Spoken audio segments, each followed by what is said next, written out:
एक मरवळ निघाली मला अर्धा किलोची.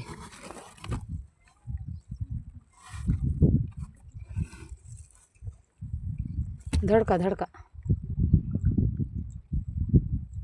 मरवळ नाही वाटते तळ्यामध्ये. बघू ही धडका आहे. धडका आहे. मरवळ अजून कोणाला लागलेच नाही ना. तर कार का परशी मला तिकडे जावं टाकले लय मोठी होती गं. मरवळ का? कार होती की लय मोठी मरत असेल बघ. हं. एवढं केवढं होतं. मरवळच असेल. पण माझ्या हातात टाकी जाऊ लागली तिकडं. नाही तर कत्ता कपली मासे असेल. नाही ना तोंड दिसू लागलं ना असं लंबट. मग मरवळच असेल. थोडे पाण्याला होतं. मरवळ मरवळ. बारीक पडून टाकी जाऊ लागली. मी तर मला मोठी ठेवा मरवळ नाही काय घ्यायच्यात. मला वाटलं आता बुचन हं. बुचून राहीन वाटलं. जाळ आता सोडून द्यायचं नाही.